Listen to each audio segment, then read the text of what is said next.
Hey guys, welcome back to my channel.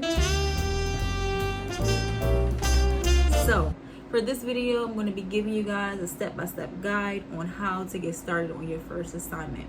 Whenever I start at a hospital and I'm the traveler, I'm always trying to advocate for people to start travel nursing. So I'm always giving them these step-by-step guides. So I was like, why not just make a video? But yeah, I'll get straight into it.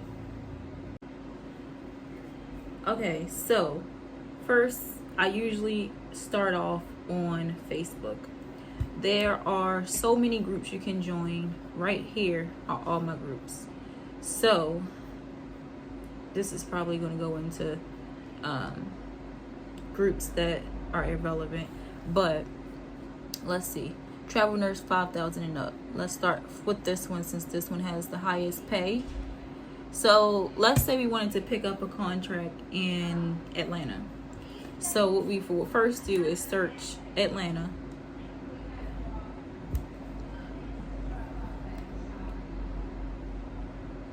Okay. So then you have somebody posting a job opportunity. What is that? These are all new too. Right now the pay is lower than it was a couple months ago, but that's okay. Cath Lab, OR, 4,300.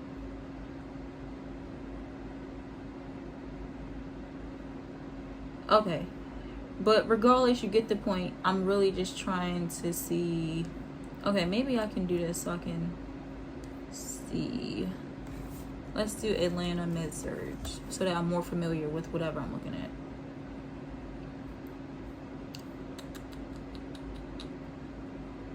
This is not enough information. Not enough information. But the good thing about this one is it's quick offers, which means you basically just submit all the basic stuff in the hospital. Is 9 times out of 10 going to a preview. And Landsoft is, or this is SoftPath. They're kind of like a new company. So if this is your first time, I wouldn't start with them, or you could trust them. But anyway, the 36 hours, I would start with that, because if you go into the 48, that would become kind of stressful trying to work 4 days a week for 3 months. You can always pick up hours, so make sure the contract has 36 hours and overtime opportunities. And this one is only 8 weeks, which is good. They just trying to get people in for the holidays. 2,500, still kind of low, but it's whatever. Excuse me. So then you don't want to look at just one job opportunity. You want to compare them. So that one is Med-Tele for 2,500. See, this one right here is 35 or 33, my bad. It's 11 weeks. And this one is a breakdown. It has the non-taxable stipend, how much it is hourly. So that means that's how much you can be taxed on, which is really good. It's only $46 an hour. And then an overtime rate of $69 an hour. And it has a total of $3,300 a week. Here's the start date. Green Staff Medical, that's a new company too. But anyway, so then I have a set pay right here, $3,300. Then I'm gonna go to Vivian. Vivian is not a company that you should find your contracts with, because stuff on Vivian are not accurate. They are not always up to date. My bad. Okay, let's browse jobs. RN, Med-Surg Tele, and let's do Atlanta. But searching on Vivian allows you to compare the jobs that you saw on Facebook. The ones on Facebook are what's happening now. Somebody just posted those.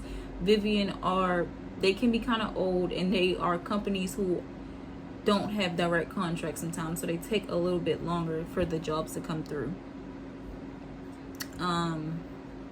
Also want to make sure it's a travel.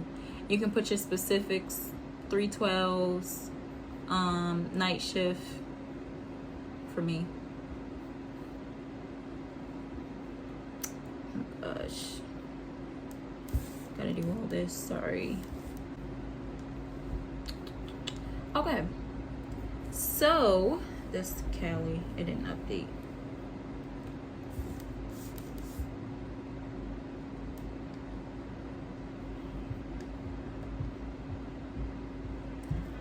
And I will say that these two companies right here at the top are two of the lowest paying ones. Even if these are not accurate, they always will come back to you with the offer that's lower than anybody else's. This is Host Healthcare and this is One Staff. They both are trash. So basically the job that you saw was 33, which is on the higher end of all these. So it's pretty good. So I will go with this one. So then what you're going to do is you're going to contact that recruiter. You're going to send a resume and then they're going to tell you to get up a profile set up.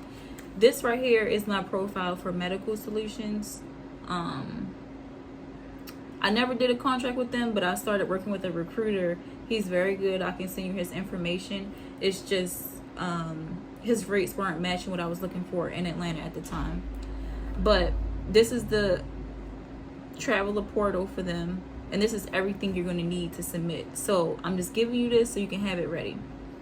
Background check, you don't really need to do anything. You just put in your information and the company does it. Then your BLS, you should already have that. These are just papers for you to sign. Another thing to sign, your vaccine records.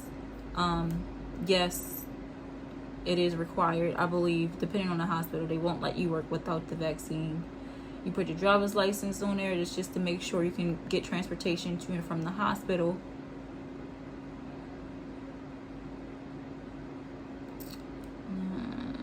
Handbook. And then you get into some of the immune records. I-9 for taxes. Flu vaccine. This is a colorblind test. It's simple. It's just matching the numbers to the color. It tells you the job description, then you sign off, your resume again, your social, more immune records, TB, and then disability. There are more. Oh, here they are. What to say? Chest x-ray if the TB and stuff didn't go through, whatever. Then a drug screen. The company is gonna pay for the drug screen. They are going to give you a place to go to and you just go and it just automatically sends to them after you get done the drug test. This is confirming your degree, more immune stuff, Hep B, HIPAA agreement, MMR. This is your offer letter that you'll have with that contract amount. You do need a physical from your primary care provider that states you are cleared to work. The physical has to be within the last year. Varicella. So then this is basically going to be standard for every company, all this stuff. Once you get that done and everything is confirmed, make sure it's confirmed first before you go to the next phase. Or you can just look out for stuff. You go to Furnish Finders. Furnish Finders is one of the many things you can use. There are so many housing websites. You can even stay at a hotel, but Furnish Finders has been the most affordable for me because when I'm on these contracts, I'm not really looking for like the luxury life. I'm here to work. I have a house at home. I'm driving distance from my house. I just need somewhere to sleep on nights I work. So let's see, Atlanta, Georgia. And that contract start date, I don't know, what was it, November the 3rd? Oh, it was October the 3rd, but it must have been an old posting. And you can set your budget. So let's say less than $1,600. There should be a lot more available now because it's winter. And let's say if you want the whole place to yourself, and you can cross out hotels because it's always going to cost more to stay at a hotel. You can pay it if you want. Now, this one is the entire place to yourself, which is very good, and it looks like it's downtown. This is in Buckhead. So what I would do is click it. You would view the phone number. So this owner does not have a phone number, so you would send him a message. A lot of times on Furnish Finders, a lot of these owners don't check the messages because they have somebody in the place right now, or they are getting messaged by scammers or spam messages, so they don't always check the messages. But you can still send it. Don't get your hopes up on this one, because 6 times out of 10 it won't go through. But it's okay as long as you have more than one option. So I would send a message, and then I start it, then I add it to my favorites, and I can always go back to it.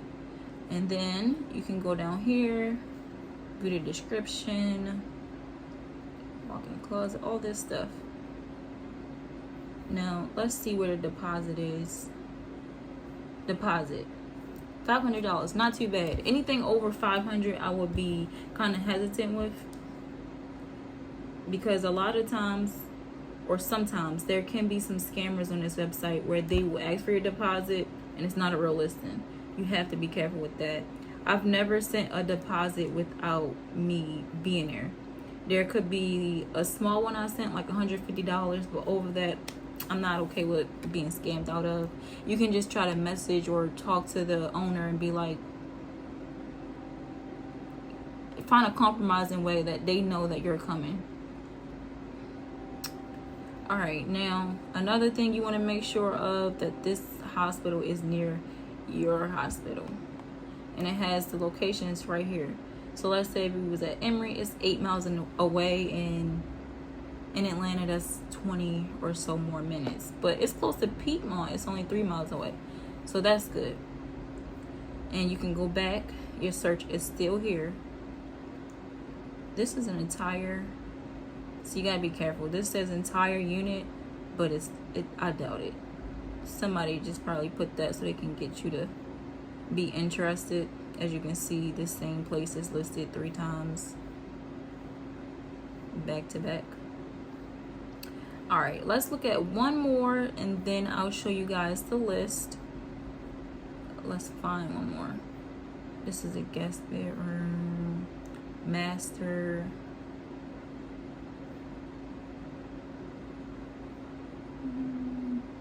Unit B.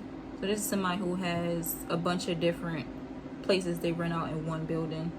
Not too bad of an option, but everything is going to be private.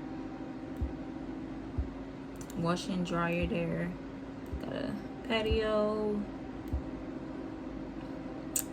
That area, I would be like cautious about coming in at night. I will also look about, I would be careful with where you choose. Like, make sure you look at the neighborhood as well. So let's see, the deposit $700. That's way too high. Most times they are willing to come down on rent and deposits, but I would not send $700 before seeing it.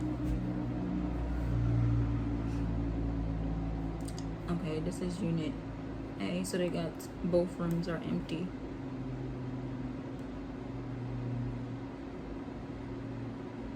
Smoking is allowed outside. 10-minute drive from Emory Midtown. I used to work there, so it's pretty close.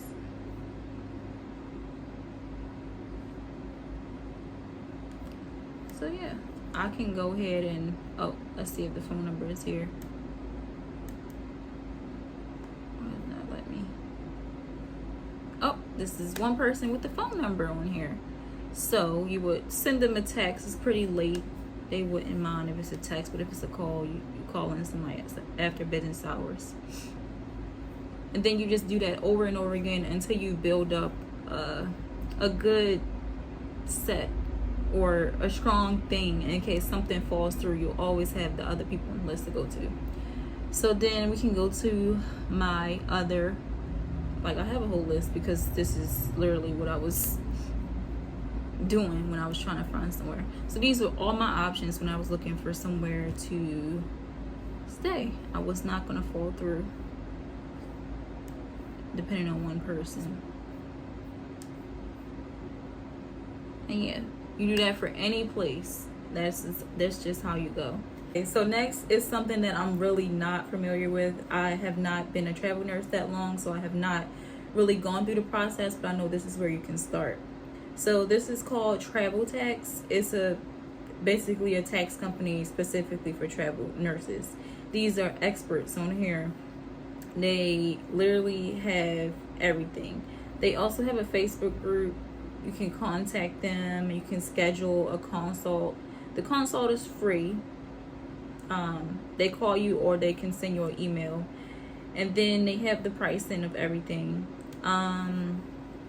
It's kind of pretty affordable because these are people who have this expert advice. Like, there's things that not everybody is sure of, like the distance that you have to be from your tax home, or write-offs that you can have from a business. These people, you pay for for quality, basically.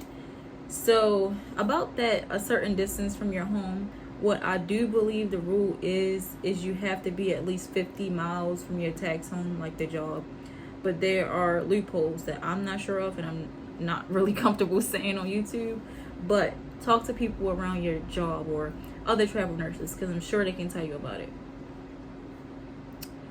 And yeah, guys, that's pretty much it. That's really how you get started on travel nursing, the basics, step by step. If there's anything I missed, just let me know, and I will be okay with answering your questions.